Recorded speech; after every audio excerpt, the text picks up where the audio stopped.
Okay, now it's being recorded, right?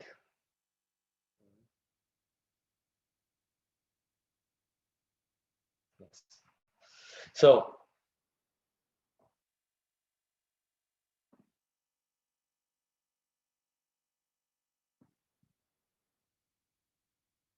Andrew, do you know if it's being recorded now? Can you see on your screen? Yes, Prabhu, it is Yes, recorded. Prabhu. Yes, It's Prabhu. It's recording. okay, that's recorded. So,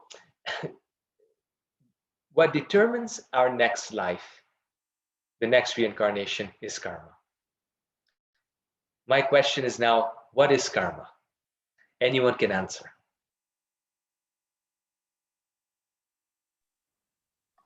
Action we perform. What was that? Action we perform, like any activities we do. Yes, action. Karma is action. So, in the most broad sense, the word karma itself just means action. And this karma, Baladevi Vibhushan says in the Vedanta Sutra, this word karma can also refer to activities in the spiritual world. It's not necessarily part of a material, so to say, material cycle or material activity. Just like Krishna says in the Gita, Janma karma chame divyam. My janma, he says, my birth and my karma, my activities are divyam, are divine. So in these five themes, we have the Atma, we have Prakriti, we have Karma. Karma, Srila Prabhupada in the introduction of the Bhagavad Gita mentions, karma is temporary. All the other things are eternal. Atma is eternal, Prakriti is eternal, although it changes, Prakriti itself is eternal. Kala, time itself is eternal, and God is eternal. Karma, Srila Prabhupada says, is temporary. It has a beginning and an end. Whatever activity I do, let's say I'm brushing my teeth, I just don't keep brushing my teeth for eternity, right? I start brushing my teeth, and after 5 minutes, I will end brushing my teeth. If it's my daughter who's brushing her teeth, it might go on for 20 minutes, but still it has an end. But karma, although it has a beginning and end, Baladev Vedabhushan says that the flow of karma is eternal. The flow of karma eternally accompanies the soul. So there is never a time when we were not acting, except for maybe times when the soul is dormant or like that. But in our conscious state, there's never a time when the soul does not act. He says, including in the spiritual world. In the spiritual world also, karma has eternally accompanied the soul. But their karma doesn't mean like action and reaction. Karma just means activity, just action. What are some other meanings of karma? The system of action and reaction. Very good. The law of karma. Karma can also refer to the law of action and reaction. Very nice. What are some other ways of describing this law of karma? To every action, Hmm. to every action, there is an equal reaction, like that. Yes. For every action, there's an equal and opposite reaction. So, like we say, this is Newton's third law. So, a very important point here, and a very nice way to present it, this idea to people, is that just like the great scientists like Isaac Newton, they discovered cosmic physical laws. So this is the law, third law of motion. For every action, there's an equal and opposite reaction. If I hit the table, it hurts because the table hits me back. Every action has an equal and opposite reaction. So just like there are universal laws that are physical, according to the Bhagavad Gita, there are also universal moral laws. There's universal laws of morality that are there. If I do good to someone, that goodness will come back to me. If I do bad to someone, then that bad will also come back to me. So that is the law of action and reaction, which not just the Shastras, but even the scientists have discovered. So in the most general sense, karma means action. And in one sense, it refers to the law of karma. In the material sense, in the material context, in the material world, it's the law of karma. For every action, there's an equal and opposite reaction. What goes around comes around. So I think I can get away with something, but whatever goes around, it comes around. An eye for an eye, a tooth for a tooth. So therefore, societies and cultures that believe in karma, it's actually a fact that there is less violence, less frustration, less bewilderment in those societies. Why? Because people have a moral system within their own self. They know that, they're well aware that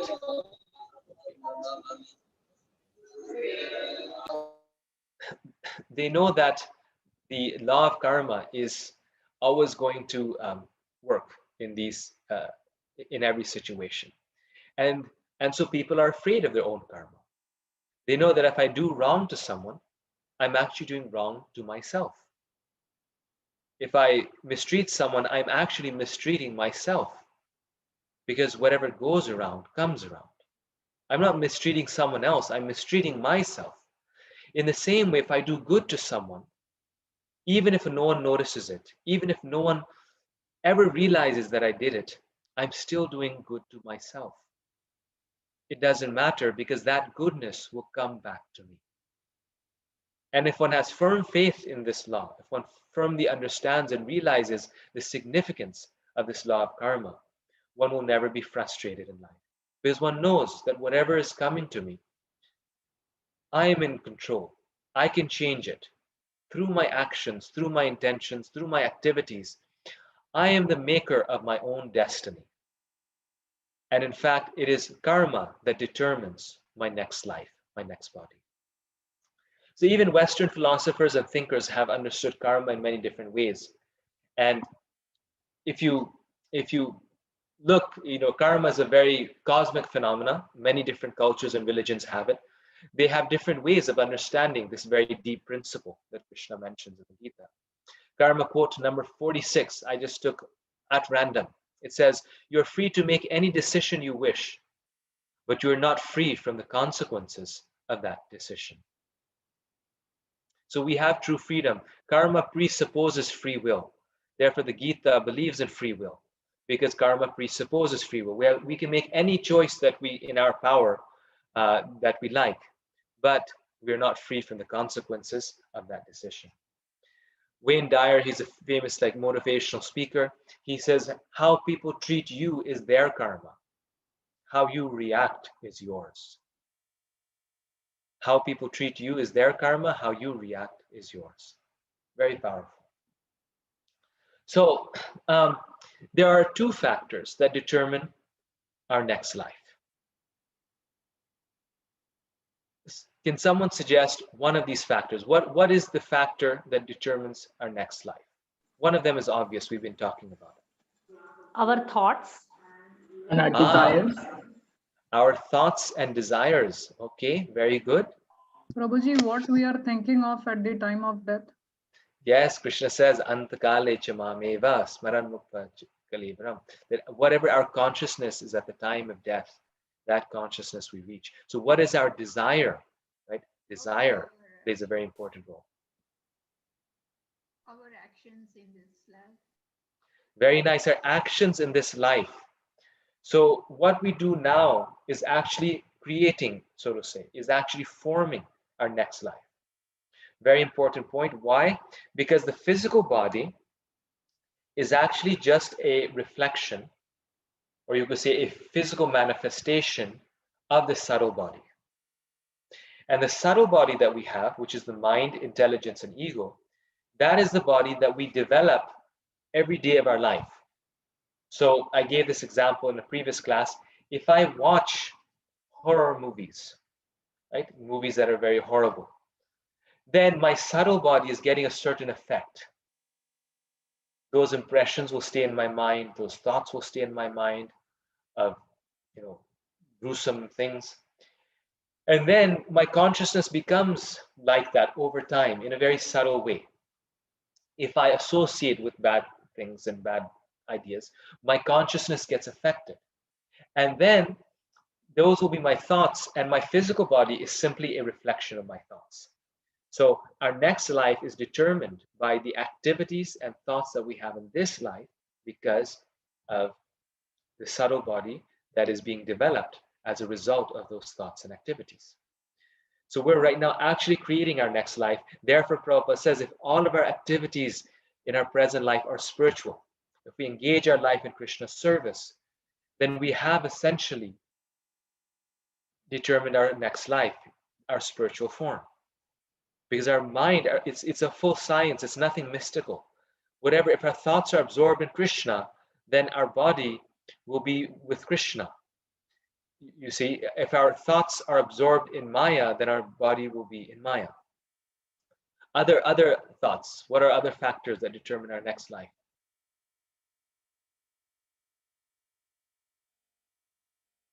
On the other side of this archway.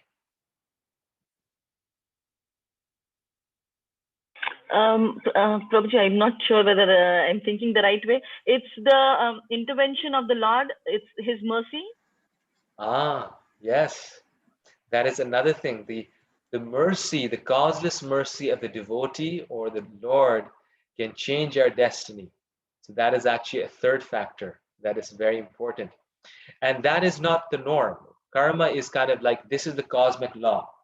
This is like the laws of the state.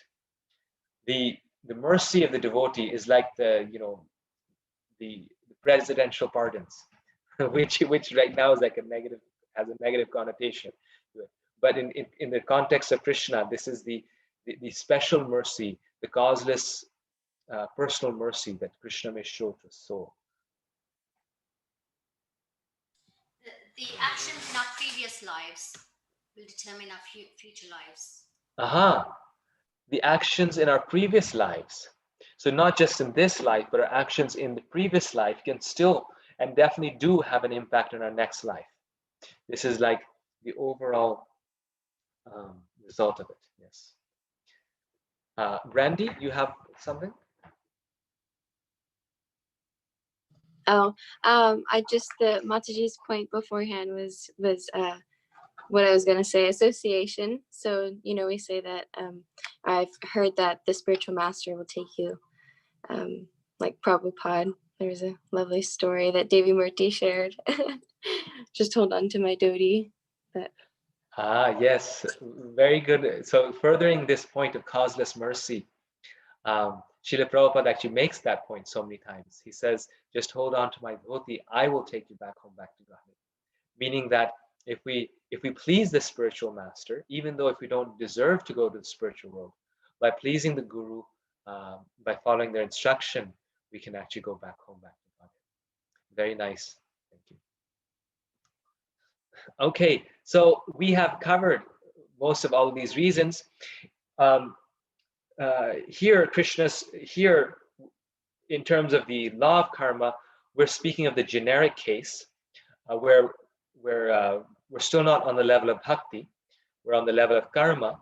So in that case, the two factors that determine our next life is what we deserve and what we desire. Both of which all of you so nicely said. First, what we deserve and what we desire. So actually, what determines our next life is the second one, what we desire. But that second reason is limited, or you could say modified, based upon what we deserve. So a simple example, or nice way to understand this, is that let's say I have the desire, it is my deep desire to go on a vacation. And it's partly there because we have this pandemic and I haven't gone out. And although the pandemic is there, I'm thinking I want to go to a vacation. But then I look in my bank balance. And so I think, I'll go to Hawaii, right? It's now getting cold in the colder regions, like Indiana. So it's getting very cold and it's, just so miserable and dark and rainy and snowy. So I want to go to Hawaii. Then I look at my bank balance, and in my bank balance, I see, there's only $200. $200. So what I deserve does not support what I desire. However, I desire to go on a vacation. So rather than going to Hawaii, because I only have $200, I will instead end up going to Indianapolis. Going to downtown Indianapolis and just spending some money there, and having a little vacation and coming back. So the desire is still fulfilled, but it is limited by what I deserve. In the same way, a person in this cycle of karma at the end of life, as many of you mentioned, may have the desire to fly in their next life. Throughout their life, they've been a skydiver. So, as you mentioned, our current activities in life will lead us to the next life. So, throughout our life, we've been a skydiver. So, therefore, at the end of life, our strongest desire is to fly. And this is why the desires at the end of life are so significant, because whatever our strongest desires are throughout our life, those will manifest at the end, at the final moment. So this person who's been skydiving his entire life, his mind and senses are absorbed in that. They think, I would like to keep doing this. And so this person imagines that, well, when I'm skydiving, I have to put all this gear and this such a difficult, nerve-wracking experience. If you don't pack it right, the thing may not deploy. So better I can become an angel. I'll be an angel. I'll be flying around, angelic being, and I can fly and really fly well. But this person during their life also hasn't been such a good person. They robbed a few banks, stole a few things, punched quite a few people. It just wasn't such a good person.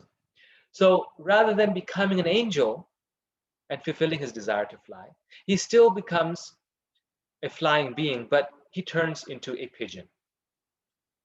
Because what he desires must be fulfilled, but he didn't deserve to be an angel, so he becomes a pigeon.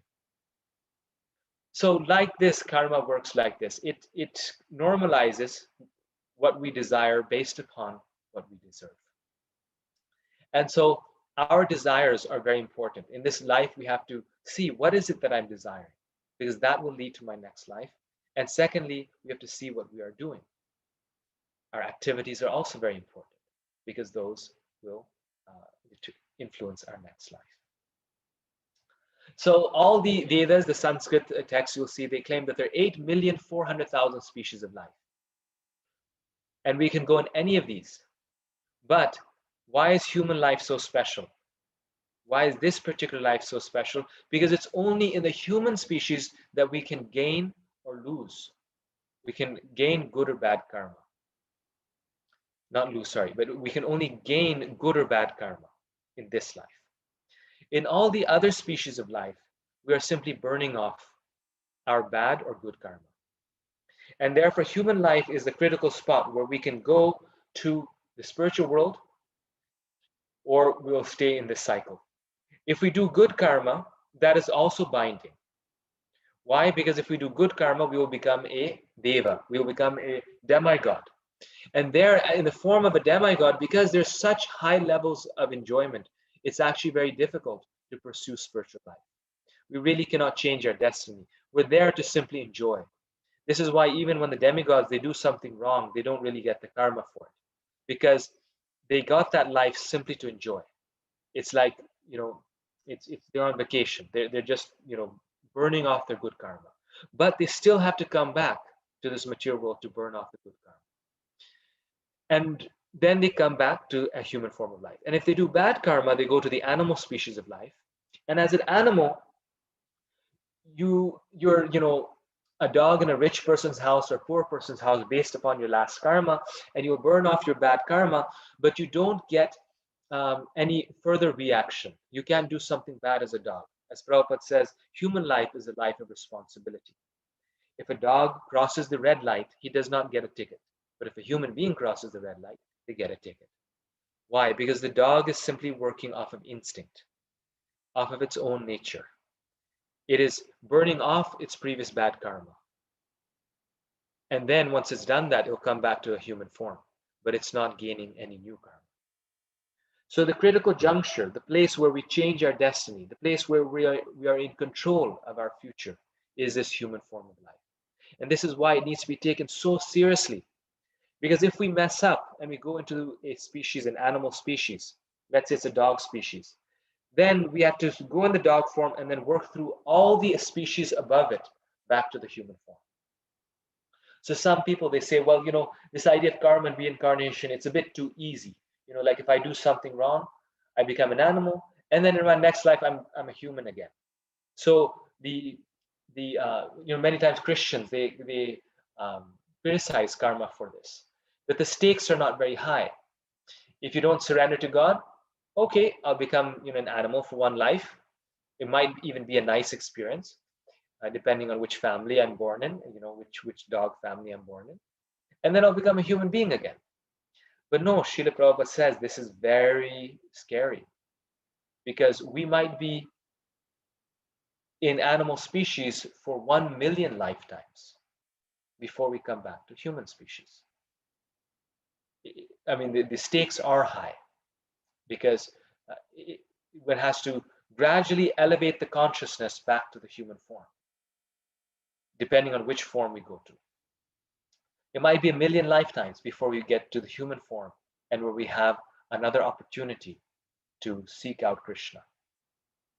So Krishna says that if we misuse this life, then we're just doing what is the animal propensities, and so we're more suited for the animal life.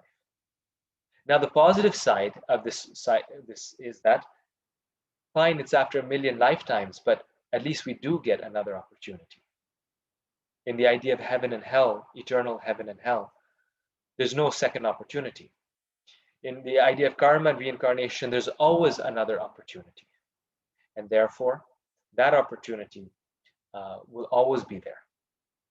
But we should not depend on it. We should know that there's always a possibility that there could be another 1 million lifetimes before we come back to the human form, if we don't take Krishna consciousness seriously.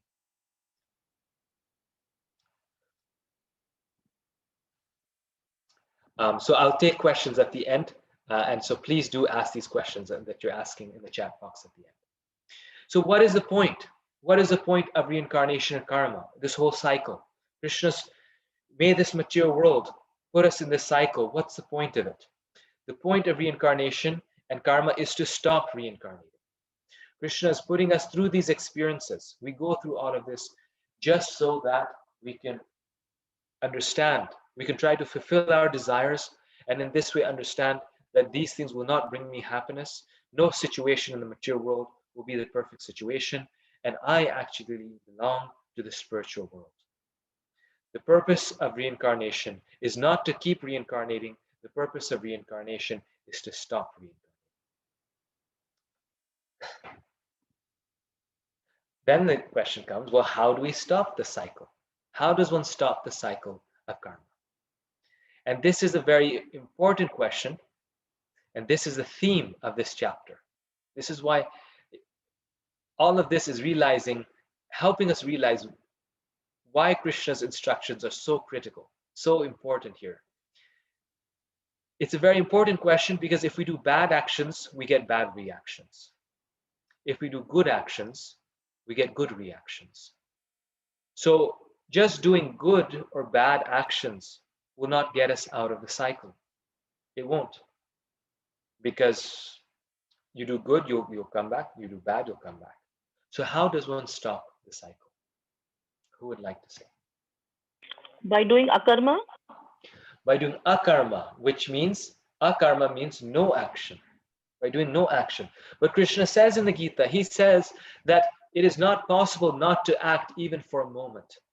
Even when we are not acting, we're still doing an action. We're still intentionally not acting. So he says it's not possible to do akarma, no action. Doing everything for Krishna. Doing everything. All actions, yeah. Go ahead.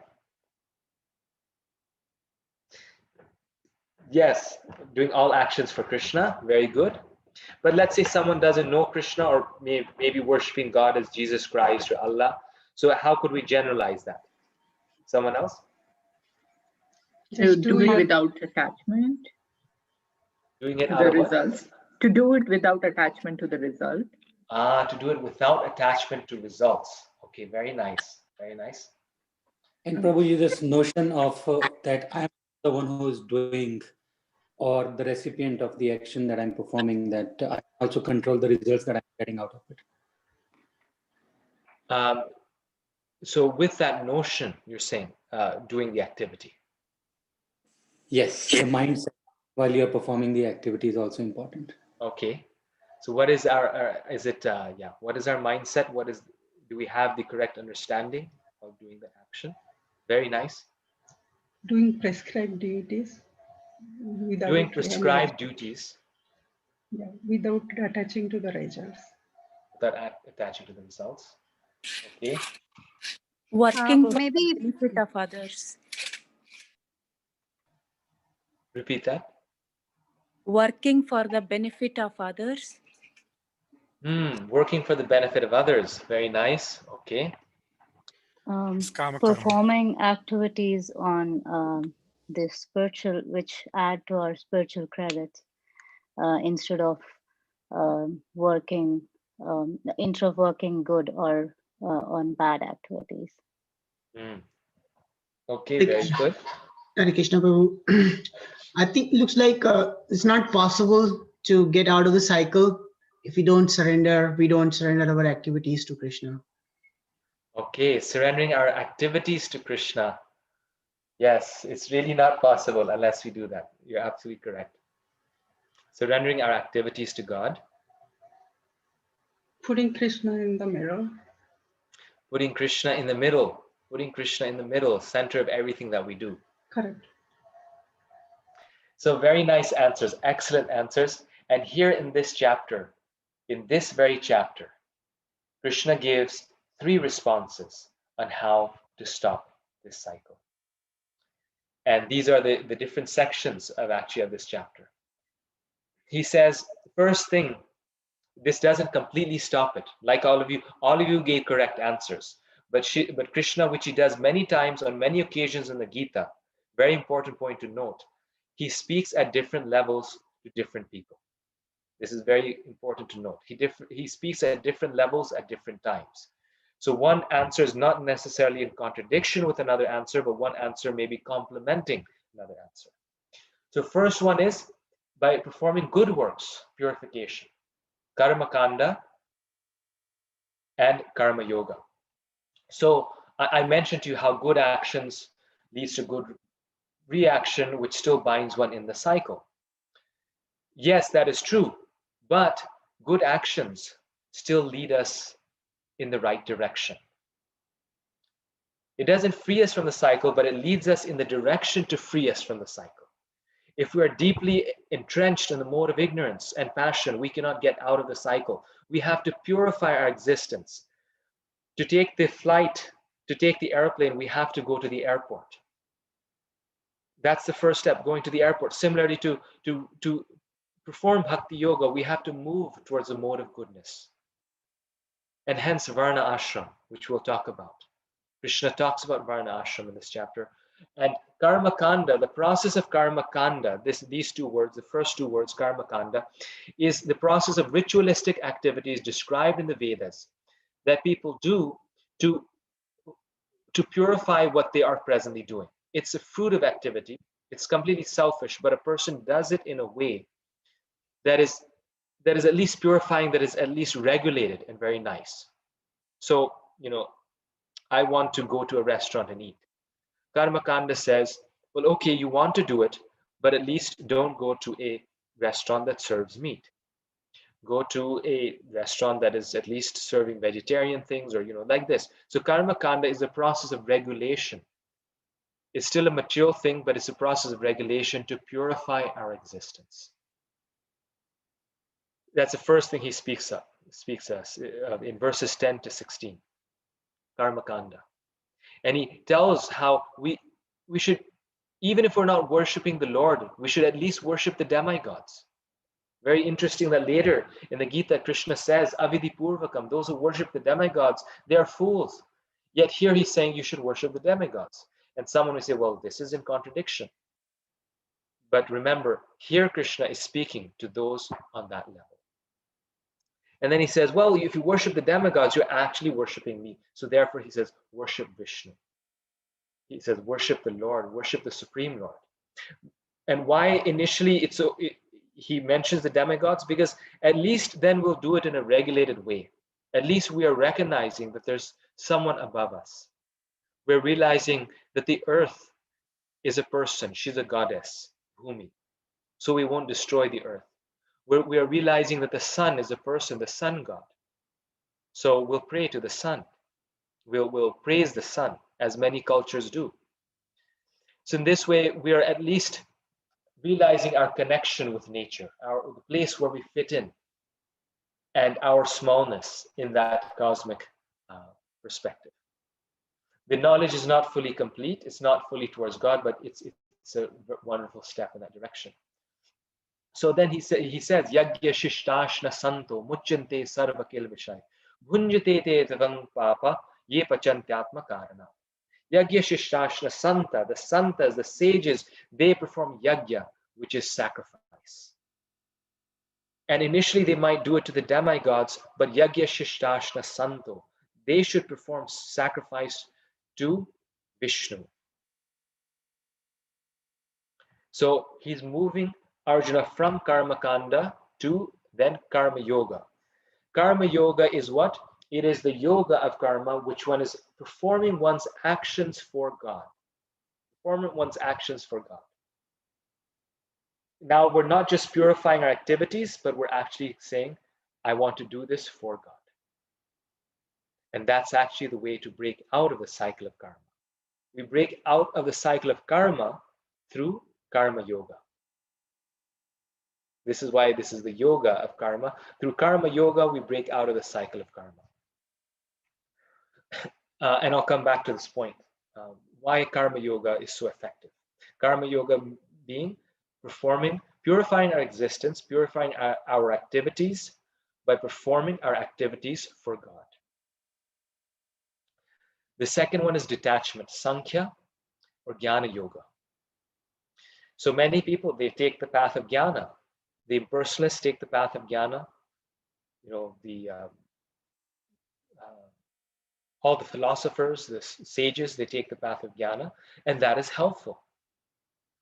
Mataji, you mentioned akarma. So it's not possible not to act completely. But if we reduce especially our very karmic activities, vikarma, bad actions, and we give up extraneous desire. We give up too much desire. It's not possible to give up desire, but we give up all the really sinful desires, then that helps us break out of this cycle. Detachment is important. Renunciation is important. And the third one is devotional action, which is the actual solution, acting out of love for God. Doing the same acts, doing activity, but not doing them for oneself, doing them out of love for God. And that's different than Karma Yoga, only in the sense that now we're performing actions for God, but there's just an added factor of love there.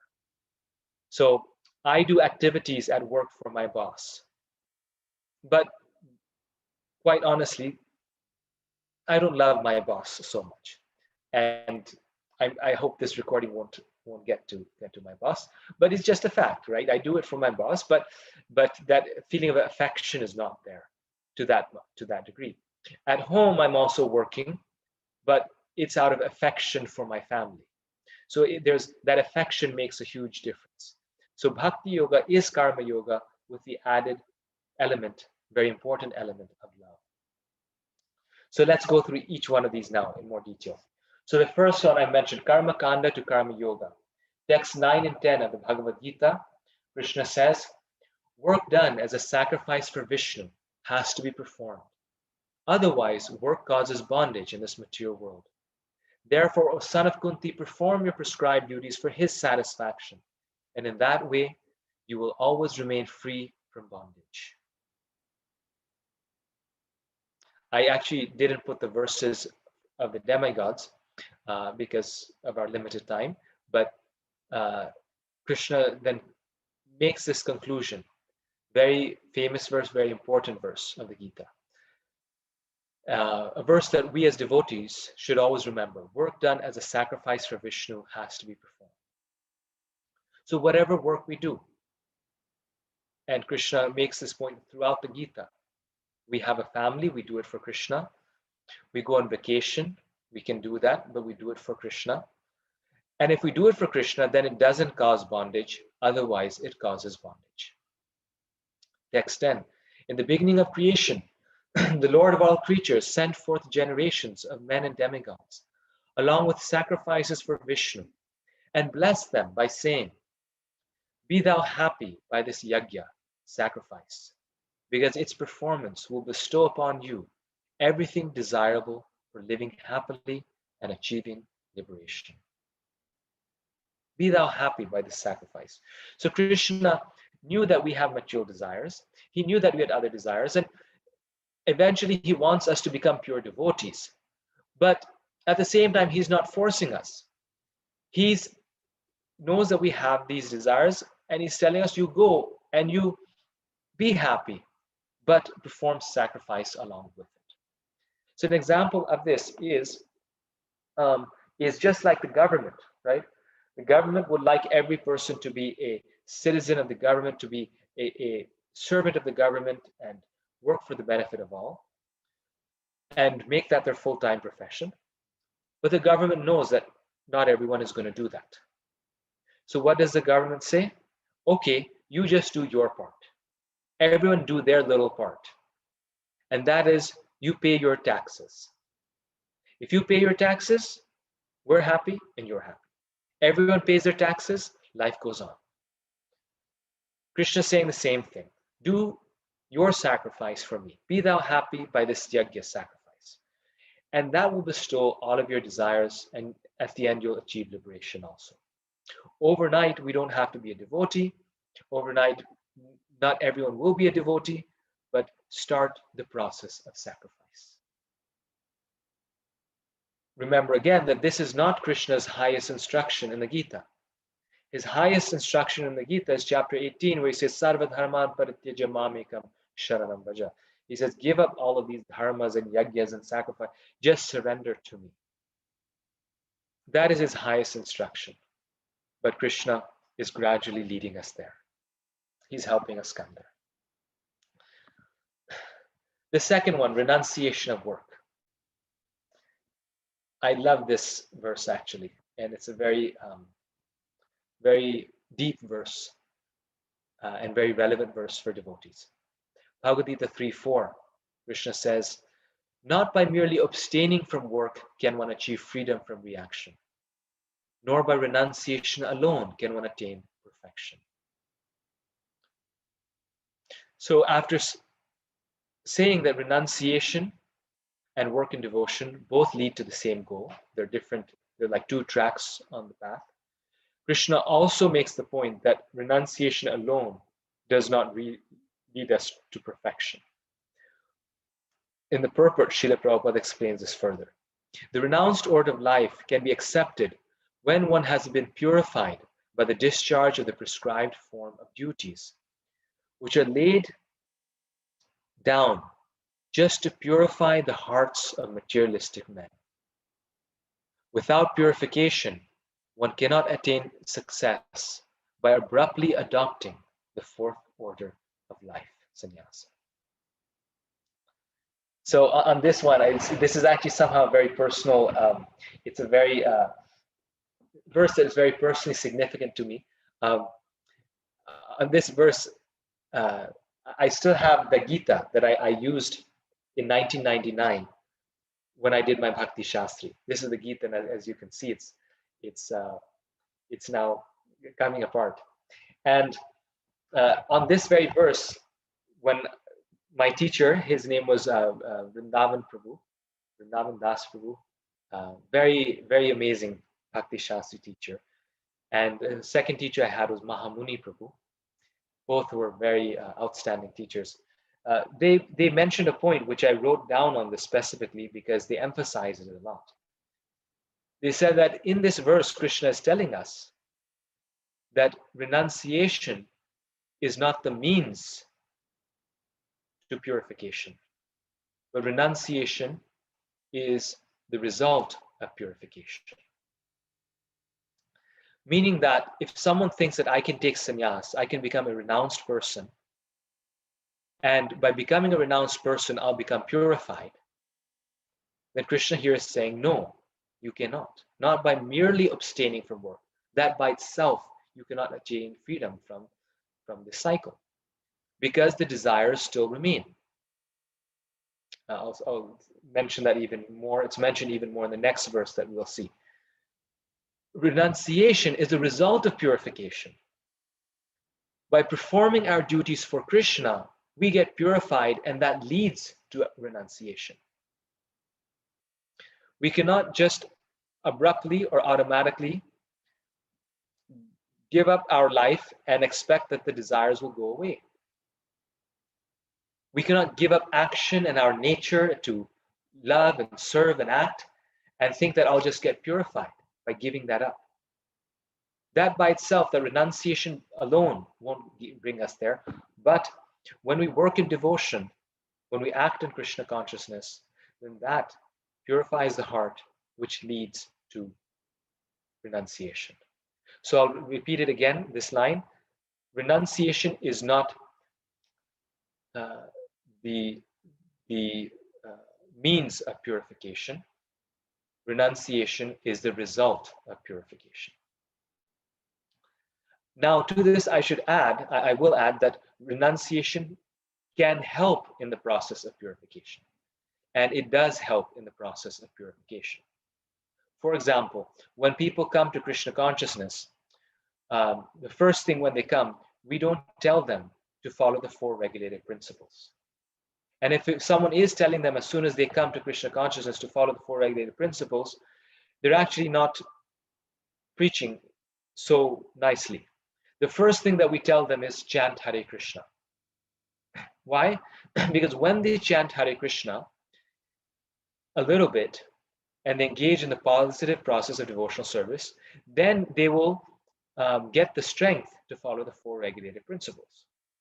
So first, again, is action in Krishna consciousness, which leads to renunciation, which leads us to be able to give up these 4 vices, which is intoxication, meat eating, illicit sex, and gambling.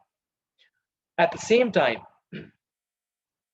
when we give these things up, we are able to become more purified in Krishna consciousness. And giving these things up help us to become more purified while practicing Krishna consciousness. So renunciation is helpful in purification, and the renunciation that is we are ready for that is helpful.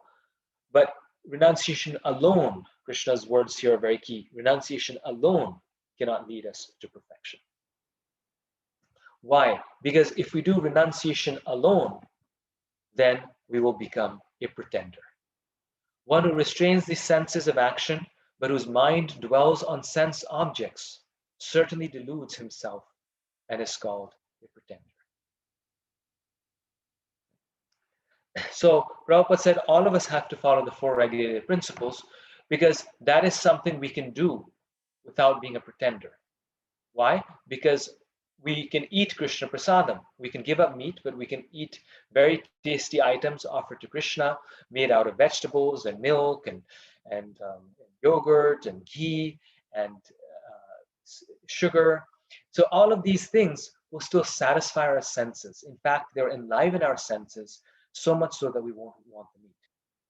However, if we try to just give up food and become like one person, while I was doing my Bhakti Shastri, we were at a temple. So every Sunday we had the Sunday feast. And this one man came. This is a true story. He came with his girlfriend. And they're both super skinny and both but young, good looking. And they both came to the temple for a Sunday feast. And they're really enjoying the feast. Really, really enjoying this feast. Just like, chowing it. And we were all sitting in a circle, and one person there was His Grace Ravinda Sarup Prabhu, who was also one of our Bhakti Shastri teachers. He taught us Ishopanishad. And he was there, and a few students were there, and these 2 guests were there. And so the man, he tells us, all of us were young practitioners, shaven head, and he could see we're monks, and he was also like a young man. So he could see we're practicing the path of bhakti, of devotion, of yoga. And so he said, in terms of my own path, he said, I am trying to become an aeritarian. An aeritarian is someone who just lives on air.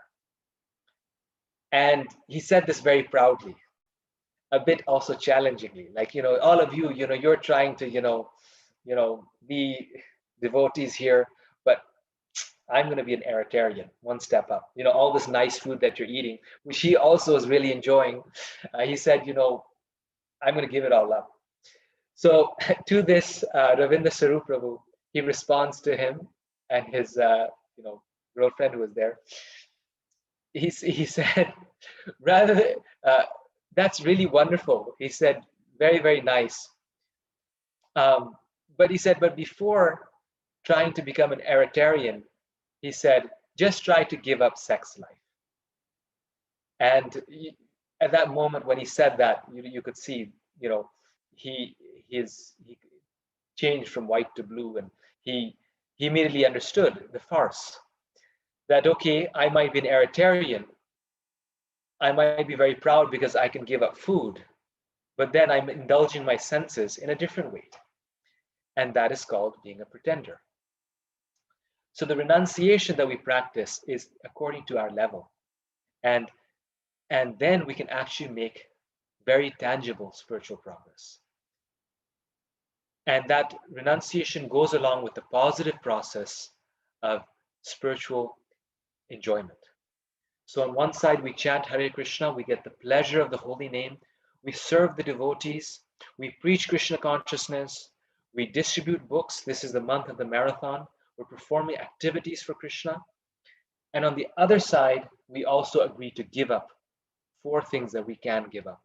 And those are the 4 regulated principles. We give up meat eating, we give up illicit sex, we give up intoxication, and we give up gambling. So renunciation is helpful in breaking the cycle of karma. It helps us in the right direction. And the last one is bhakti yoga, the yoga of devotion. And if we perform the yoga of devotion, then we can very easily break out of this cycle of karma.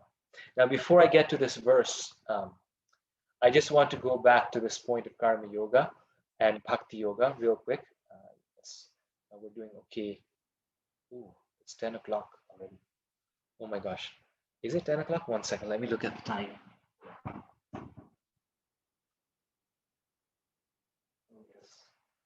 Okay. Yeah, okay, so we're doing okay with time. Yes, right. So, so this point of karma yoga is that when we act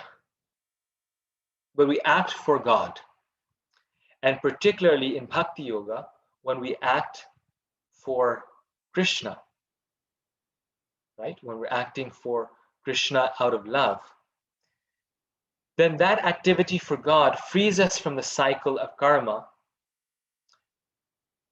and it does not bring a reaction. Why is that? The analogy that Prabhupada gives, or I'm not sure it does, yeah, I think Prabhupada gives this directly. A nice analogy to understand why that breaks the cycle, why Bhakti Yoga in particular breaks this cycle, is the example of a soldier. A soldier in the battlefield fights and kills so many people, may kill some people on the battlefield. And when that soldier comes home, if the soldier has been very valiant in fighting, that soldier will receive a medal. It might be the silver medal or the gold medal, even though that soldier has killed so many people. Now, when that same soldier takes the same weapon and he goes on a street corner and he kills one person, just one person, then that soldier is brought to court, and then that very same government will hang that soldier. That will get lifetime imprisonment, or the electric chair, or hanging. That same soldier will get punished. Now the activity is the same, the weapon was the same, the person was the same. But why in one case did the soldier get hanged, and in another case, that soldier received the medal? What is the difference? One way he was doing on behalf of the government, and one was for his personal anger or whatever. Ah, very nice. In one case, he was doing it for the government. In the other case, it was for his own self. Good. Hare Krishna, Prabhuji. I think the purpose was not right. The purpose was not right. Now, and you raise a good point. So I'll further develop on this analogy. Let's say that that war where the soldiers fought was not fully justified. It was not. It was not even. There was. We're not even sure. One cannot say whether or not that was fully justified. Time, place, circumstances. Time, place, and circumstances. Okay. In the first case, he was following the orders of the authorities, in which the Shastra says if you follow, then, I mean, you're not liable. Ah, okay. Very nice. It was sanctioned by the government, so he was okay, even if he was killing, but the activity that he's doing, killing people on his own, it's not sanctioned. Very nice. Okay. But Thank you. Prabhuji, even when following the orders of authorities, like for example, Bali Maharaj, he did not listen to his guru. So you do have to see what is the ultimate purpose if it's satisfying Vishnu. Okay, very good point. Yeah, that is Prabhuji, also. Yes. Prabhuji, in the first case where he fought for the government is taking liability for the reaction of the war, while in the second case, when he's doing the personal killing, he is taking liability for whatever is the reaction of that killing. Perfect. Yes. So you hit the nail on the head, Prabhu. Thank you for that response. Yes. So that is the fundamental difference. The war is justified or not, we don't know exactly. But in the first case, whatever reaction there is, so if it is in fact not justified, the reaction for that goes to the commander. It goes to the people or the person who instated that war. The soldier may be liable, and there are circumstances where the soldier can choose not to fight. But in many cases, you can't completely decipher, is this justified or not? It's let's say if it's one of those cases, the soldier could be liable, but the soldier is fighting the war, and the reaction for that activity is taken by the person who has instructed the action to take place. In the second case, the soldier is acting for their own selfish benefit, good or bad, and therefore they have to accept the reaction. Now, in the first case, every analogy breaks down at a certain point, and so we do have to keep in mind that that just because a person is acting on the orders of someone else doesn't mean that they are scot-free. But the analogy does illustrate the point. It doesn't mean that they're not liable. They're still liable. They could be still liable. But it does illustrate the point that provided that it was a just war, provided that it was a good war, and that person was performing their duty as a soldier, protecting the citizens, they're being attacked by a very bad, government enemy, and they're protecting the citizens. In that case, that the reaction of it will be taken by the person who is in charge of that. So in the same way, I mean, my point is that his logic sense, his good sense, says that basically this is a justified war. We have to use our common sense. So that in that context, the reaction is taken from what the soldier knew. It was a good war. So then the reaction is taken by the commander. In the same, this is the process of bhakti. That in anything that we do in this world, there will be a reaction. Even if we eat food, we cut vegetables, it's a very karmic activity. And it will lead to reaction. We kill so many bugs. We kill the plant. People say, why be vegetarian? You are hurting the animal, the tree, in the same way that you hurt an animal. But the fact is we have to eat something. So Krishna says in the Gita, if you eat fruits and vegetables, then you can offer it to me. And if you offer it to me, I take the reaction. And that's the verse that we were talking about. Yagya Shishtasha Santo. Krishna particularly speaks about food in this verse. He says, food offered to the Lord, that purifies that food. But others who do not, he says, verily eat only sin. It's one of the themes of this chapter. They verily eat only sin. Why? Because not because it's meat or it's vegetables. Either way, you'll get sin. Prabhupada said we are actually not interested in being vegetarians. Vegetarians also get karma when they eat the vegetables. Definitely less karma, and that's where the detachment or renunciation helps. It's less karmic, but they also get karma. But what makes it karma free is when we are cooking it for Krishna and then eating it ourselves. Now the problem is that Krishna will only take vegetables. He makes it very clear that he will only take foods in the mode of goodness. And therefore, if we're going to offer it to him, and if Krishna is going to accept it and accept the karma along with it, then it has to be food that Krishna is willing to eat. So being vegetarian is good, but that's not enough. We must be prasadatarians. We must be offering our food to Krishna, otherwise that food only brings sin. So this third path of karma yoga, which becomes purified into bhakti yoga, the yoga of devotion, acting for God, that is actually what breaks the cycle. Because now when we're acting for someone else, we become karma free, good or bad. Krishna will take the reaction. And such a person, Krishna says, who is a pure devotee of the Lord, they have no material duty to do. Their engagement is only the loving service of the Lord. And that's this next section here, which Krishna says, but for one who takes pleasure in the self, whose human life is one of self-realization, and who is satisfied in the self only, fully satiated, for him, there is no duty.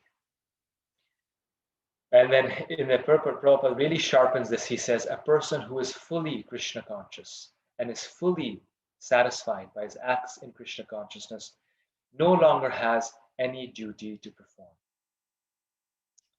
And very few words in the Gita are italicized, but Prabhupada italicizes the word fully, meaning that we cannot artificially come to this platform. If we're not fully Krishna conscious, we still do have duties to perform, because we can't be a pretender, right? If I'm not liberated, but then I tell my family, I'm sorry, I'm not going to work, I'm not going to be a dutiful member of the family, then on one hand, I'm enjoying my senses, but I'm still not performing my duties. So for me, there are duties. And therefore, Varna Ashram Dharma is very important. But one who is fully self-realized, who is fully Krishna conscious on the liberated platform, they have no duties to perform. They don't need to follow the process of karma yoga, which is performing your prescribed duty for Krishna. They are simply acting out of love for Krishna in spontaneous affection, that is bhakti yoga, because they have reached that platform. But those of us who are not on that platform, we must perform bhakti yoga by serving the Lord.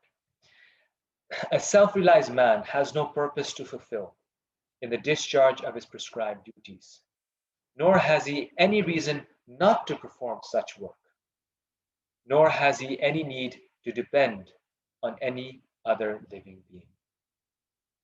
So now you may say, well, okay, this person has no duty to perform.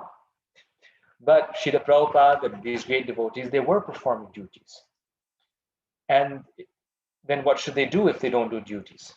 Well, Krishna here then clarifies, they have no duty to perform, they have no obligation. Yet, if they're truly self-realized, if they're truly detached, they also have no reason not to perform such work. Purport. A self-realized man is no longer obliged to perform any prescribed duty, save and except activities in Krishna consciousness. Krishna consciousness is not inactivity either, as will be explained in the following verses. A Krishna conscious man does not take shelter of any person, man or demigod. Whatever he does in Krishna consciousness is sufficient in the discharge of his obligation. So the purport is very important. A self-realized man is no longer obliged to perform any prescribed duty, save and except activities in Krishna consciousness. Krishna consciousness is not inactivity either, as will be explained in the following verses. So Prabhupada is making this point, and Krishna is also making this point in the translation. Another very salient point that in the Gita, that attachment to an activity is a form of attachment, but aversion to an activity is also a form of attachment. So let's see Arjuna's case, right? Arjuna's case. What is his case? He is not attached to fighting or the kingdom. He wants to go to the forest. He's completely detached. But Krishna is calling him a very attached person. Krishna is saying, you're very attached. So why is he attached? He's ready to go to the forest. He's attached because he's attached not to doing his duty, not to doing his work. I'm very attached to having fun. And that's a form of attachment. But I'm also very attached not to not clean the bathroom. But that is also a form of attachment. So someone says, I'm very detached. Prabhuji, I have no desire, no attachment to cleaning the bathroom. But that is my attachment, because my attachment is coming in the form of an aversion to a certain activity. So a devotee, if he is truly self-realized and he's detached, if he's truly acting out of love for Krishna, the devotee is also not attached to being inactive. True renunciation is acting for Krishna. And therefore, although the self-realized person has no duty, they will still perform their duties for the pleasure of the Lord. And that's the highest reason. That's the most important reason why Krishna is asking Arjuna to fight in the Bhagavad Gita. His first reason is he's saying, do it to do your duty. But the second reason he's saying is because you must act to please me. You have no reason not to act. And if you're actually self-realized, you will act to please Krishna. And that is a truly self-realized person. Prabhupada, therefore, was very wary of devotees who just gave up working hard for Krishna and tried to become pseudo-spiritualists. A very nice quote of Srila Prabhupada here is, in Vrindavan, you'll find so-called devotees of Krishna living in seclusion and supposedly chanting Hare Krishna. In practice, it has been seen that such an artificial way of trying to become Krishna conscious does not make anyone advanced. They live in a secluded place and chant Hare Krishna, but when they come out, they are smoking. They cannot even give up tobacco, let alone the other enticements of the material world. When you become mature, then you may wish to try to live in seclusion. So, again and again in the scriptures, over and over again, the chanting of Hare Krishna is glorified. Srila Prabhupada says the highest thing in this material world is glorifying Krishna by chanting his holy names. However, even to chant Krishna's holy names all the time takes a level of advancement. Even if we want, we cannot chant all the time because we are not so purified. Our mind will drive us crazy. So therefore, we must chant, but we have to do 1 or 2 hours of it every day. And then we have to engage in practical activities so that we can be absorbed in Krishna consciousness all day. So Prabhupada therefore said that on the beginning stages of spiritual life, and this is actually Prabhupada said this, a devotee needs a variety of devotional activities to remain fully absorbed in Krishna consciousness. It's a very interesting quote. Prabhupada says, a devotee needs a variety of activities in Krishna consciousness to be always engaged. But once one is more advanced in Krishna consciousness, then one can be fully engaged in just performing one activity for Krishna. Because one has gained such a deep taste for the holy name, one can chant continuously. So people like Haridas Thakur and Bhakti Siddhanta Saraswati Thakur, they were chanting 23 hours a day in seclusion.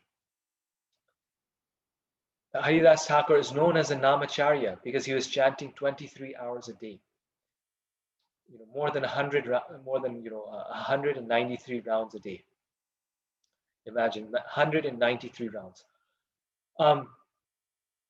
And because he was chanting like this, so many devotees, being inspired by his example, tried to imitate his example. And even during Srila Prabhupada's time, they left Prabhupada's association and they went to some corner in Vrindavan or someplace and just started chanting 24 hours a day. But what the devotees saw and what Prabhupada predicted was that those devotees ultimately fell from spiritual life for some time at least and were not successful. And that was because they were artificially trying to imitate that platform. That is the highest platform, but we cannot give up all of our karma, our duties immediately. Rather, we have to do bhakti yoga. We have to engage in the active process of devotional service.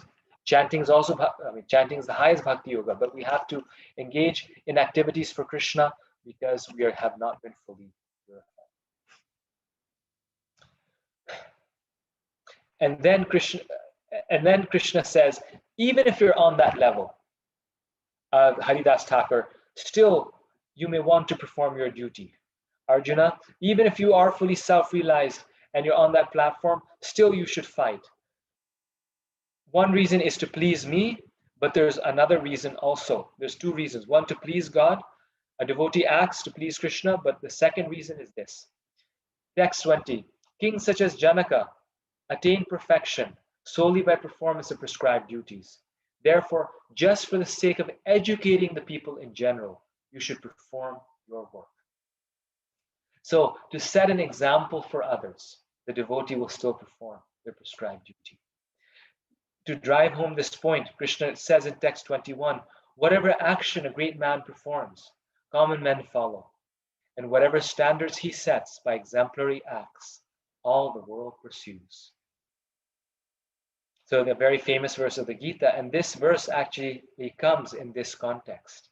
It comes in the context of Krishna saying that why even a great soul, a pure devotee of the Lord, performs prescribed duties, performs his dharma for Krishna and does not artificially give up dharma. It's because they set an example for the rest of the world. Because the fact is that whatever great people do, whatever great devotees do, the whole world follows them. Whatever great leaders do. And so that's why he's telling Arjuna, you are a king, you are a warrior, therefore you should perform your duty. And then this verse is often taken by itself.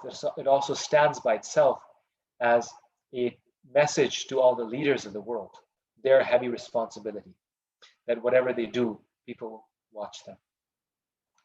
Finally, in text 25, he says, as the ignorant perform their duties with attachment to results, the learned may similarly act, but without attachment, for the sake of leading people on the right path.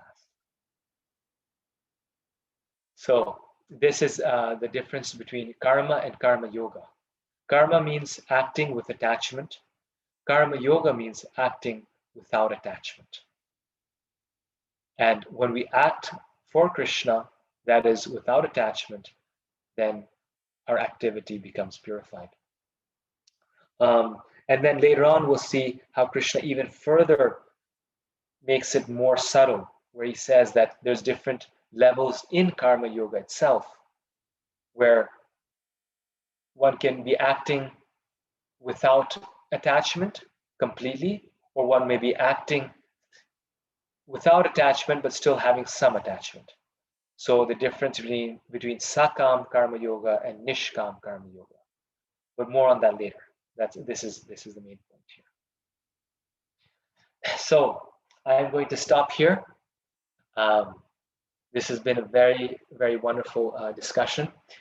Actually, one final thing, I do want to end with one verse where Prabhupada, in this purport, he very wonderfully describes, brings all of this together. This is one of the most, I think, important verses in this chapter.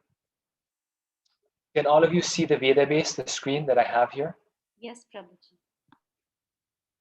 Shreyan swadharmo viguna paradharmat svanushthitat swadharme nidhanam shreya paradharmo bhayavaha. Translation. This is actually a verse that Krishna repeats twice in the Gita. It is far better to discharge one's prescribed duties, even though faultily, than another's duties perfectly. Destruction in the course of performing one's own duty is better than engaging in another's duties. For to follow another's path is dangerous. Purport. One should therefore discharge his prescribed duties in full Krishna consciousness, rather than those prescribed for others. Materially prescribed duties are duties enjoined according to one's psycho-physical condition, under the spell of the modes of material nature. Spiritual duties are as ordered by the spiritual master for the transcendental service of Krishna. But whether material or spiritual, one should still stick to his prescribed duties, even up to death, rather than imitate another's prescribed duties. Duties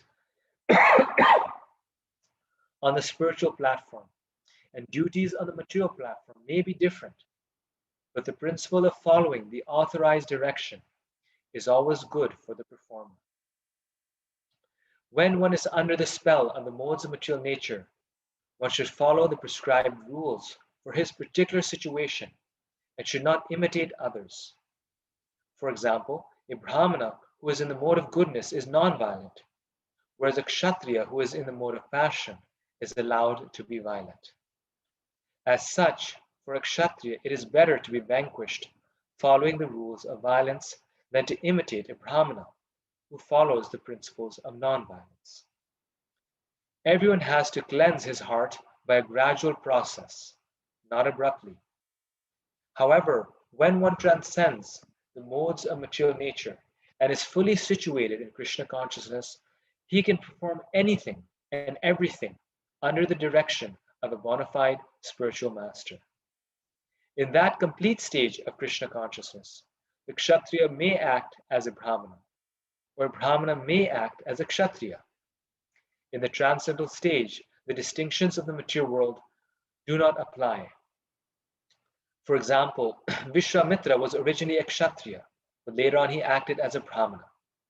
Whereas Parashuram was a Brahmana, but later on he acted as a Kshatriya. Being transcendentally situated, they could do so. But as long as one is on the material platform, he must perform his duties according to the modes of nature. At the same time, he must have a full sense of Krishna consciousness. So this verse actually, this purport, very nicely summarizes, brings together all these points. That how until we are under the modes of nature, this is a key point, until we still have passion and ignorance and goodness in our existence. We're not fully purified. We need to engage those modes in the service of the Lord. We still need to perform the duties associated with our varna, with our nature. We all have a nature where we might have the nature of a businessman, we might have the nature of an intellectual, because that nature is natural to us. We will be forced to act according to that nature. And so we have to engage that in Krishna's service. But once we are a pure devotee, then we've transcended the modes. We don't have those bonds of passion and ignorance. And therefore, then a kshatriya, like Prabhupada here is very explicitly saying, a kshatriya can act as a brahmana, and a brahmana can act as a kshatriya. If that person is a devotee, pure devotee of the Lord, they can do anything because the modes of nature are not affecting them. So a brahmana means a teacher, an intellectual, a priest. A kshatriya means a warrior. And so they can perform any of these activities. They can business, teaching, warrior, art, crafts, because they are simply acting for Krishna and they've transcended the modes and they're fully spiritual.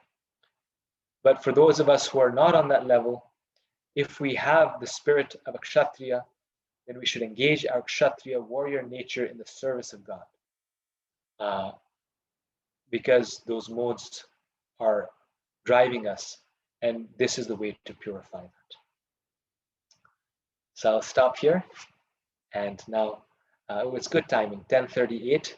We have about 20 minutes for questions and discussion. Hare Krishna Prabhu, Danvat Pranam. Thank you so much for such a wonderful class. I'm very, very grateful to you. And it cleared a lot of concepts from third chapter of Bhagavad Gita. But maybe I was little inattentive. I want to ask you, what is the difference between karma yoga and bhakti yoga? What I am thinking, my limited knowledge, that if we are working without attachment for Krishna, and all our actions are just to please Krishna. Suppose like I'm a mother of two, so I'm doing everything, all my duties, and I'm considering children as children of Krishna as a gift, and I'm offering the results to Krishna. So Yes. that is karma yoga, or that is bhakti yoga. I'm just trying to understand the difference. No, very nice question. So one thing to note here is that there's different levels of karma yoga, and there's also different levels of bhakti yoga. So just in general, we need to keep that in mind, that these are not black and white things. However, the basic difference between karma yoga and bhakti yoga is that bhakti yoga is karma yoga with love. So karma yoga is when I'm acting for God, everything that I'm doing it for God. But I'm doing it out of duty, out of the intelligence that I have the knowledge that I should do it for God. Bhakti yoga is when I'm doing it, but I also do it because I really love God, because I'm thinking this will please Krishna. So I'm going the extra mile. So to give a nice example for this, karma yoga is when I cook my food and I offer it to Krishna. I cook it, I put it on a plate, and I put it in front of Krishna and say, here it is. Om Tat Sat, thanks for the grub. Right? Krishna, I've done my duty, it's offered to you. You can eat it, and in exactly 10 minutes, I'll come and take the plate and I'll eat after that. So karma yoga is action for Krishna. Bhakti yoga is that I'm doing the same offering, I'm offering it to Krishna, but there might be a little less salt in it, so Krishna might need more salt, so I'll put a little salt shaker along with it, like you see sometimes devotees doing. Or, Mother Yashoda used to offer Krishna like this. So let me offer in the way that Krishna likes. And so it's a different quality of work because it's done with intense love. And that's the only difference. Thank you so much, Prabhu. I think That's a very big thing. I need to really work on it. Thank you. We all do. I appreciate you helping me because I think this is a very, very big lesson for me to learn. Like something very big I learned today. Very big difference. Thank you so much. I'm very grateful to you. Thank you. And thank you for asking so that we all can learn. Yes. Thank you. Hare Krishna, Prabhuji. May I go So, next? yes, I think who had their hand up first? It's me, Prabhu You. Swati. Okay, perfect. Yes. Thank you so much, Prabhuji, for the wonderful lecture. I think I'm learning, so much, getting so much out of these sessions. I had two quick questions, Prabhuji. You mentioned that when we cut fruits or vegetables, we are also incurring karma. So my question is that fruit or vegetable considered living at that point? Does it have a soul? That's the first question. And then, when staying over with friends or relatives who may not be devotees, and if you cannot really get out of that, you can't avoid it. Is it okay to accept appropriate food without onion garlic by chanting Shri Vishnu 3 times? Because, at somebody else's home, you cannot really offer or do anything like that. Thank you, Prabhuji. Very nice. So to answer your questions, when you break it off of the tree, at that time, whatever pain the tree feels, that's karma. Or in the case of a potato, the only way to eat a potato is to kill the plant, because the potato is the root, the carrot is the root. So at that point, there's karma in relation to the plant. And then the second point in terms of friends, Prabhupada was very practical. So we do need to also be practical, at the same time set a very good example. So you need to see, okay, are they cooking meat in their kitchen? If they're cooking meat in their kitchen, then you may want to say, well, I have special dietary requirements due to the principles that I follow. So so either you don't eat or you ask them to use new vessels. But if they're vegetarians and they've cooked something for you, then you may, as a way of honoring them, if you have to, you may do Shri Vishnu, like you're saying, and accept the food. So that's actually a more practical discussion that is situational. On a case-to-case basis, you'll need to see how much you can say in a certain situation to someone else. But in general, yes, we only want to eat Krishna Prasadam. Ambika Devidasi, you had a question? Thank you for the nice question. Yes, Ambika Devidasi. Hare Krishna Prabhuji, Danvat Pranam. Thank you for a wonderful class. I have two questions. I don't know whether we can take both, but at least, I'll ask the first one and wait for the second one because I see there are other people waiting. Okay. So we just discussed that, obviously there are 8,400,000 species of life, and only in the human life, we can gain good or bad karmas, versus in the other species, we only burn good or bad. Good karmas, I think, there is no bad karma to burn, I believe, I guess. I am not sure. You can clarify. No. In the animal species, we're burning off bad karma. Because due to bad karma, we go into animal species, but then there's just a time where we're burning it off. Primarily, there also may be good karma. That's why some animals are more fortunate than others. But there's a majority bad, some good, and so we're burning both things off. When we become a deva, we have majority good, little bad, so we're burning off the good karma. Okay, so okay, I think you kind of answered that the demigods and the other living entities who are higher than human, they are also part of that other species. They are part of the 8,400,000 species. Okay, so but since in the other species we cannot gain any good karmas, then how do we have an opportunity to come back to the human form? Because that's what I was mentioning, that we're just burning it off, and then once it's burnt off, we'll come back as a human being. And so that's why once you're in the cycle, you pretty much just have to go through it. It's just lives of experience. So as a dog, then in your next life, you'll become a cow or a tiger. Then in your next life, you'll become a cow, and then you'll work your way up to a human being. The process is automatic, led by material nature. Okay, so Prabhuji, in this example, while we were discussing about all this, I remember the story of King Bharat, Maharaj Bharat. So from the human form, he went into the deer Yes. form, and then from deer form, he again got the human birth. So I mean, it is an exceptional case, I guess. So he did not have to go through those other other species of life and finish the cycle, and then he had an opportunity to become Jad Bharat. Can you Yes. explain that a little bit? Yes, that is a more exceptional case, and that can happen. That can happen to any of us. But uh, more generally, a person will work their way back up. That is from what I've seen generally in Vedic texts. It's more that you enter the cycle and then you move your way back up. So not necessarily, it could be only 20 lives or it could be just one life, as in the case of Bharat Maharaj. It all depends upon our karma, where we're at. Okay. Hare Krishna, Prabhuji. So I'll wait for the second question. Hopefully, once we finish the whole cycle, if we have time, I'll ask the second question. Thank you. Yes, thank you Thank you. very much for this. Hare Krishna. Divya Mataji. Hare Krishna Prabhuji, thank you for the class. So Prabhuji, I had a quick question that if a person is God-centered in his whole life, he is not aware of Krishna, that he is the supreme, but he is God-centered, whatever God he is worshipping. So in such case, he is incurring good karma. He has done all good activities in his life, Yes. incurred good karma. So he has to again take birth because of his good karma. So how he can avoid that? Because of his good karma, he has to take birth again in next life.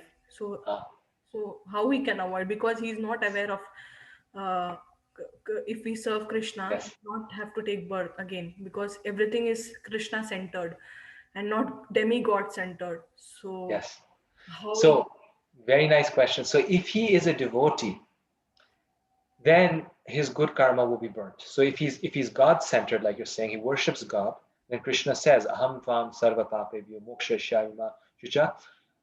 So that means that Krishna will burn the good karma also. If we become a devotee, he also burns the good karma because that's in some sense bad karma. It's also binding. Good karma is also bad karma in some sense. So Krishna burns all karma, and you find this actually in the Bhagavatam. It's mentioned that the gopis, due to their intense meditation on Krishna, they burned both their bad and also their good karma that they might have in the past. So very important. so Prabhuji through And now, in terms of just those who are not devotees, then they get good karma. They progress in the right path. They become more pious and they're more likely to come in contact with Krishna. But that good karma by itself won't save them. Yes, Mataji, go ahead. so Prabhuji through if he is worshipping demigod, then Sorry, someone else has unmuted themselves. Can you please mute here? Yes, go ahead. so Prabhuji, can the demigod show some path and direct that person? No, I'm the wrong person you are worshipping. You should worship Krishna instead of me, so that you will not occur good karma and you'll be liberated in this life and you'll not take birth in next life. Is there any? I mean, it's the silly question, but it's No. just that I'm clearing a doubt of some other person. I'm not able to answer, so I'm clearing that doubt. No, so what is the question again? The demigod part? I didn't understand. So Is there? if that particular person is worshipping the demigod, so does the demigod has the power to show that no, I'm not the correct person to who are you worshipping? You worship Krishna and you'll get liberated in next life. You'll not. Very interesting. Yes, no, very interesting question actually. Um, we do find that the demigods will oftentimes lead the devotee to Krishna. And I have personal experience of this. I knew one person who was a very sincere Shiva Bhakta, and Lord Shiva led him to Krishna consciousness. I mean, from a Shiva Bhakta, he became a very nice devotee.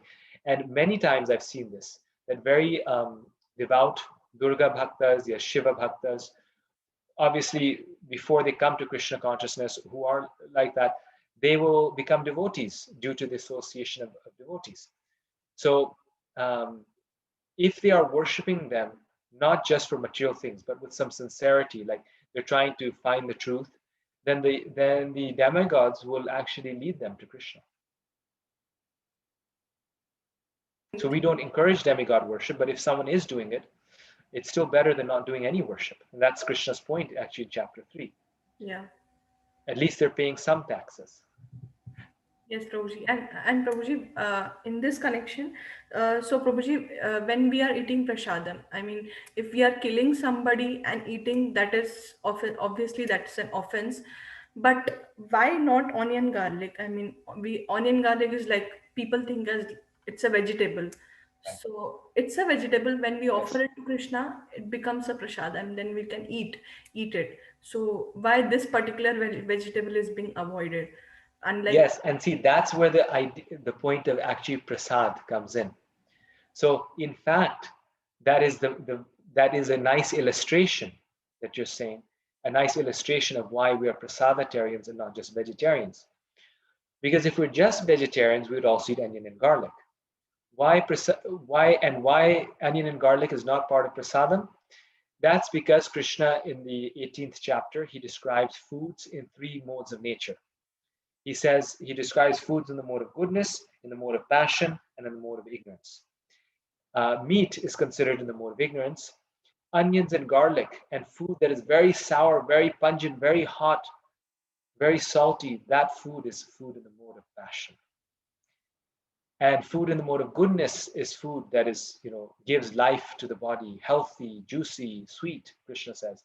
That is food in the mode of goodness.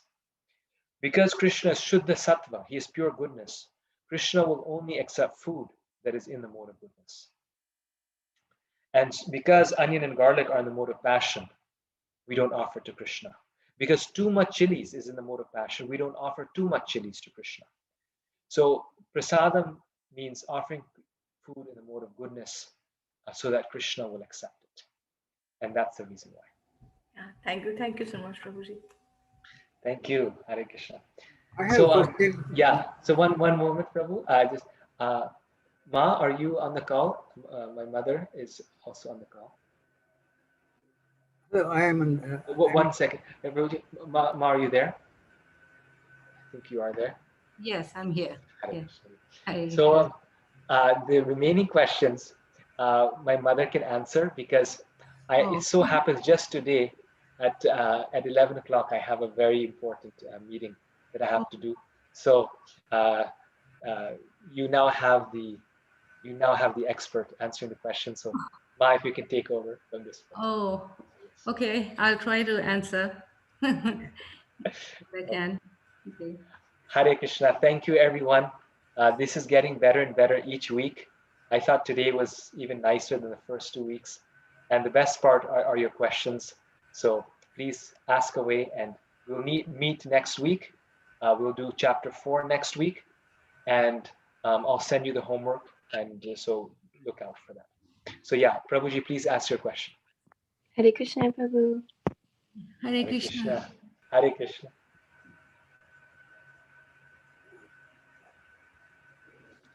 Hello, I have a question. Should I be asking? Yes, you can ask.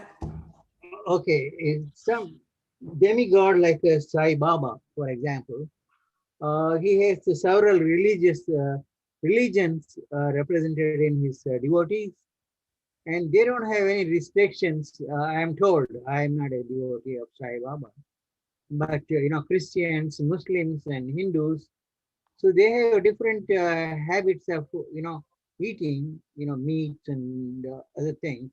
How is that reconciled when you are a devotee of Krishna? How devotees of Sai Baba can get some credit for being a devotee of Sai Baba? That's my question. Yeah, well, we can, I mean, I can't speak for other gurus and things, but definitely, the Shastras outline 3 levels, mode of goodness, passion, and ignorance. So devotional service can also be performed in either one of these 3 modes of nature. So, but our whole process that Prabhupada gave us is to be on the mode of goodness, or even better in the Shuddha Sattva, where we are trying to get to the highest. if somebody says, that's why Prabhupada did not allow, for us to live in a mixed devotion. He wanted us to aim for the very highest. So we know our process, and we know that it is the best. So we know what is going on, but we just try to do what we have to do. And if somebody is sincere, we tell them. Okay, thank you. Okay. I understand. Yeah. Hare Krishna Mataji, I had a question. Yes.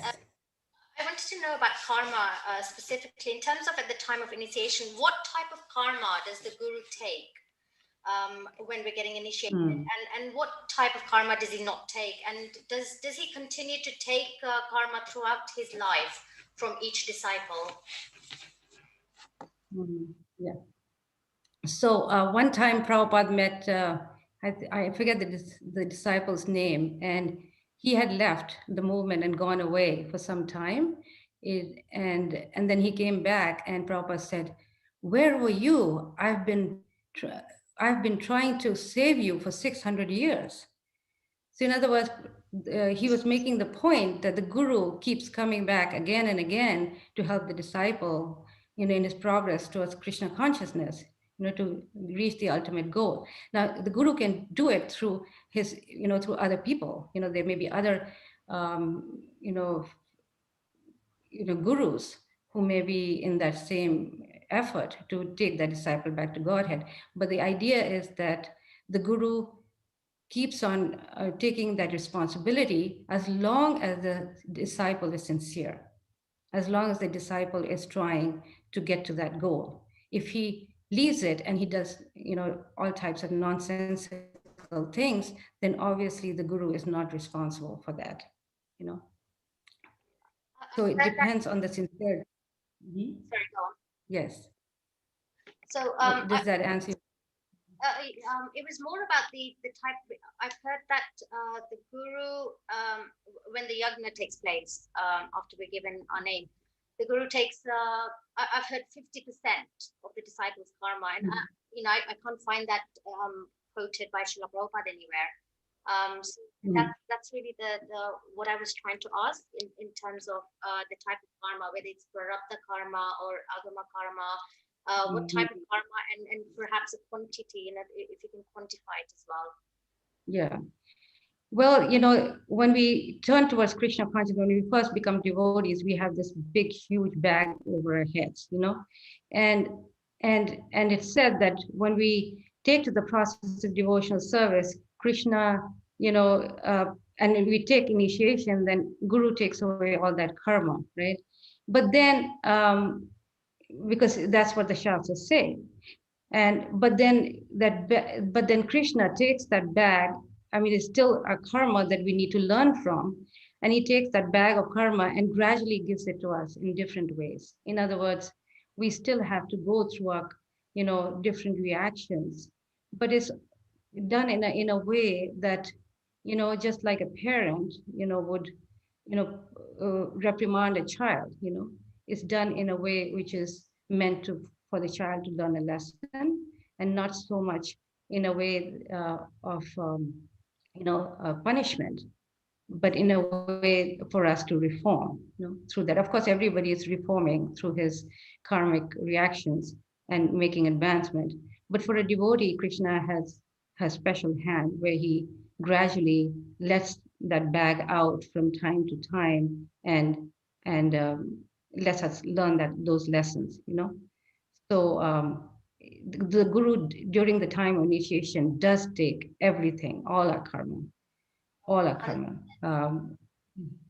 But like I said, we still have to learn through that.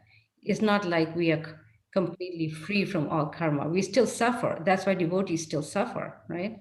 It's not like if Guru is taking all our karma, why are we still suffering? Yeah. Thank you so much. That's really informative. Thank you, Mataji. Sure. Hare Krishna. So I think we've reached our time limit. It's exactly 11 o'clock for us. So thank you, Hare Krishna, everyone. Thank you for your nice participation. And we'll see all of you next time. Hare Krishna. Hare Krishna. Hare Krishna Mataji. Hare Hare Krishna. Krishna. Hare Hare Krishna. Krishna. Hare Krishna. Hare Hare Krishna Krishna, Mataji. Mataji. Thank you so much. Hare Hare Krishna. Krishna Mataji. Hare Hare Krishna. Hare Bol. Hare Krishna. Hare Krishna. Hare Krishna. Hare Krishna. Thank you, Mataji. Hare Krishna. Hare Krishna. Thank you, Mataji. Hare Krishna, Mataji. Hare क्या नाम है? जल्दी पढ़ो Venkat Bhatt Kishore Babu. अरे इनसे पहले किनका नाम था पढ़ा नहीं तुमने बहुत टिलक करते हो तुम किशोर बाबू तो ये है